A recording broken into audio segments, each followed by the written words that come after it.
Knowing the fact that a few vegetable plants can be grown in a small area, losing of fruits is not acceptable due to known or unknown plant diseases. I am talking about this disease on tomatoes. This is a common disease on the tomato plant and should be controlled so that your hard work will not go to waste. Any treatment doesn't work on the tomatoes that are already having this problem. But you can control and stop this disease if you start taking preventions early. So let's see what brings this disease to your tomato plants and what are the solutions available to stop it right away. So have you not checked our Instagram profile yet? There I regularly share updates regarding plants and garden. Please check our profile and share your experience with us. Now let's talk about this disease. So this disease is commonly known as blossom end rot. No matter where you grow your plant, in the soil, in a container or grow bag, this problem can start at any time in the season till the fruits are on the plant. Technically, it is not a rot problem. It happens due to the nutrition deficiency. If you notice, this is the end part of this tomato. Only this part is affected and the rest parts are absolutely fine. Let me cut this for you.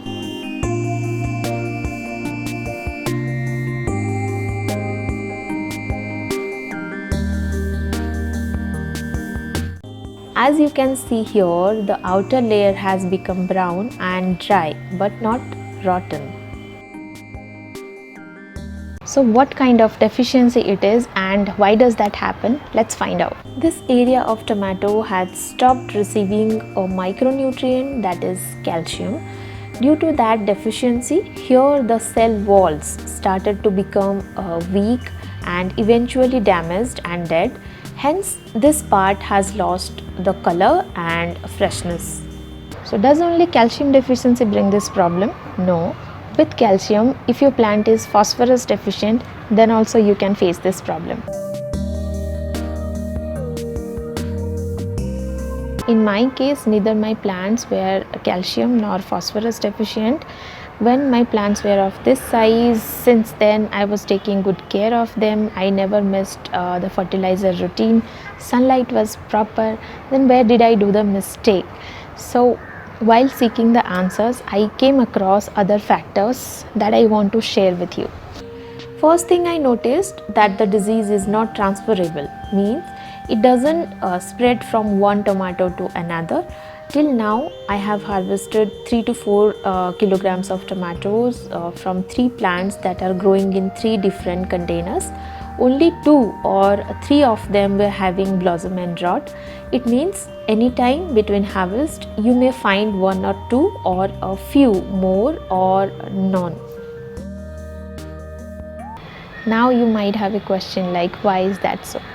From my observation, I concluded that I might have watered irregularly and allowed the soil to dry out. So irregular watering could be a factor that elevate the BER problem. The plant takes up the nutrients from the soil in form of water. The nutrients in the water are supplied to all the parts of the plant, including fruits. So when you don't water for many days, plant struggles to supply water to all the parts and sometimes fail to do that. And this is an example of that case. Due to a delay in watering, the plant was unable to send the nutrients to this fruit. So what can you do to avoid it? Sometimes without going deep near the roots, the water runs out quickly due to the gap around the rim. In such case, loose up the soil first and water slowly. Give sufficient water to your plants until it drops out of the container.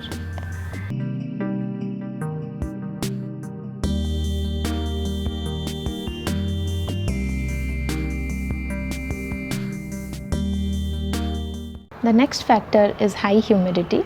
The water is drawn from the soil by the roots and transported to all the parts, including the leaves.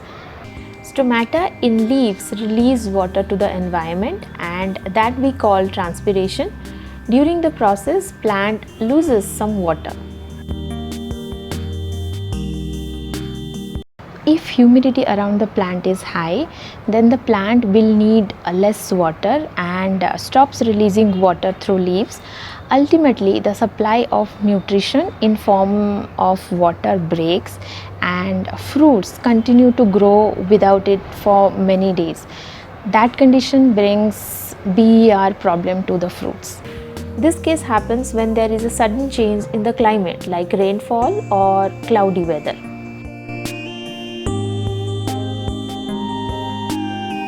Blossom end rot can also happen due to over addition of nitrogen and potassium to the soil. At young stage, plant needs nitrogen to grow and potassium is needed to bear and hold fruits. If you wrongly add fertilizer, then plant gets stressed.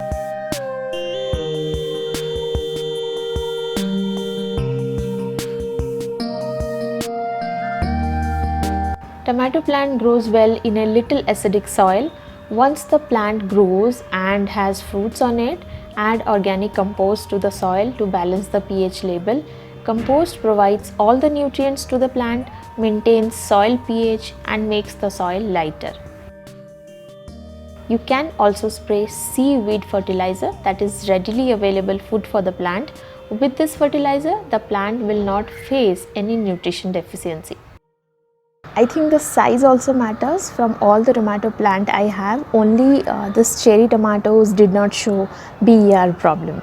These tomatoes are small in size and sufficiently receive the nutrients, but the same is difficult with different varieties where the size is bigger than a cherry tomato.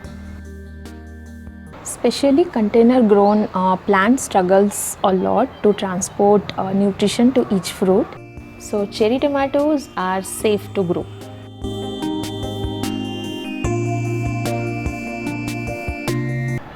You need to take all the preventions early to avoid disease on the plant.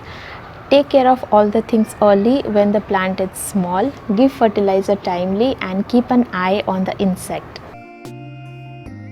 It's better to spray insecticide on time to keep away all the insects from the plant.